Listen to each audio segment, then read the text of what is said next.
special economic zones are special jurisdictions, designated areas for introducing some type of special legal or administrative framework that isn't in place in the surrounding country. So traditionally, special economic zones focused on customs and tax exemptions. We saw this with export processing zones.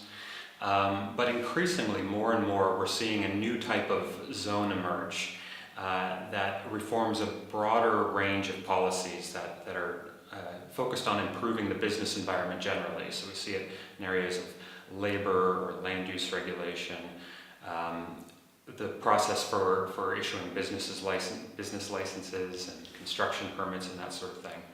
And I believe that can be brought over into the migration space, where we can create designated areas in which it's easier for migrants to work and to start businesses alongside the host population.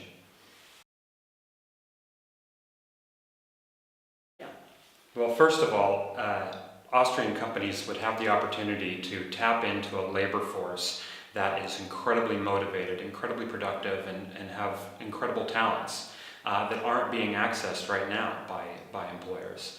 So there's the opportunity to do that, to employ the refugees right now. Secondly, in these zones, we'd like to have a range of different reforms to the business environment so that it's a better place to just do business, to get a business license, to get permits, and to ease other barriers to investment in the country.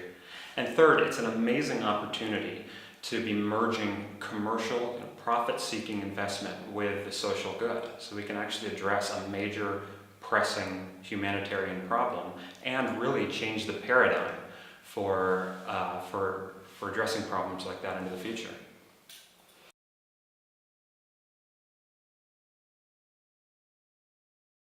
Well, ideally, the best case scenario is to put one of these migrant-inclusive special economic zones, or a refugee city, right next to a growing city, to an adjacent city where there's economic activity happening.